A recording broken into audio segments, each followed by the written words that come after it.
মায়ের হাতে রান্না চ্যানেলে তোমাদের সবাইকে স্বাগতম। আজকে মা রান্না করছে ট্যাংরার ঝাল। ডাঁটা আর চাল কুমড়ো দিয়ে মা এই মজাদার ট্যাংরা মাছের ঝালটা রান্না করবে। এর জন্য প্রথমেই লাগছে ট্যাংরা মাছ, ডাঁটা, চাল কুমড়ো, পেঁয়াজ কুচি, ধনিয়া পাতা কুচি, লাগছে কাঁচামরিচ কুচি। প্রথমেই মা ট্যাংরা মাছে পরিমাণ মতো লবণ, হলুদ গুঁড়ো, মরিচ গুঁড়ো দিয়ে ট্যাংরা মাছগুলোকে ম্যারিনেট করে রাখছে। ভালো মতো মাছগুলোকে মাখিয়ে এরপর মা প্যানে তেল গরম করে মাছগুলোকে খুব সুন্দর করে ভেজে নেবে। সাবধানে মাছ ভাজবে যাতে গায়ে তেল না লাগে। এরপর মা কড়াইতে সাদা তেল গরম করে তাতে তেজপাতা, শুকনো মরিচ ফোড়ন দিল। এরপর এর মধ্যে জিরা আর কালি জিরা ফোড়ন দিয়ে তাতে সুন্দর গন্ধ বেরোলে মা এর মধ্যে পেঁয়াজ কুচি দিয়ে গোল্ডেন করে ফ্রাই করে নিল। এরপরে মা অ্যাড করছে ডাঁটাগুলো। সব কিছু একসাথে নেড়েচেড়ে মা মিশিয়ে নিয়ে এরপরে মা চাল কুমড়োগুলো দিয়ে দিল। সব কিছুকে একসাথে মা ভালো করে রান্না করছে। এ পর্যায়ে মা 1 চামচ আদা বাটা দিয়ে সব মশলাকে কষিয়ে নিচ্ছে।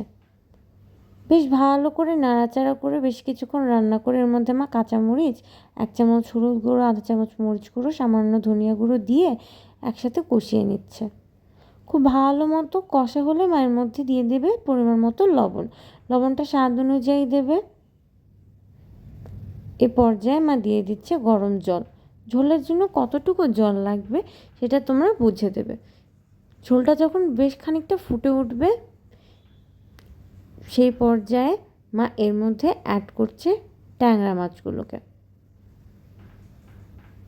ট্যাংরা মাছগুলোকে দিয়ে এটাকে কিন্তু বেশ কিছুক্ষণ জাল করতে হবে। গ্রেভিটা যখন একটু ঘন হয়ে আসবে এ পর্যায়ে মা 2 চামচের মতো জিরা বাটা দিচ্ছে। ব্যাস হয়ে গেল আমাদের ট্যাংরার ঝোল। ধনিয়া পাতা দিয়ে পরিবেশন করে নিলেই আমাদের ট্যাংরার ঝালটা কিন্তু একদম রেডি। ডাঁটা আর চাল কুমড়ো দিয়ে ট্যাংরা মাছের এই ঝালটা খেতে কিন্তু খুব মজা। আর আমরা বাঙালিদের গরম ভাতের সাথে ট্যাংরা মাছ খেতে যে কতটা মজা লাগে যারা খেয়েছো তারাই জানো। তাই দেরি না করে রান্নাটা এখনই ট্রাই করে ফেলো। ভালো লাগলে like, comment, share and subscribe করতে কিন্তু ভুলো না। দেখা হবে অন্য ভিডিওতে। Bye bye.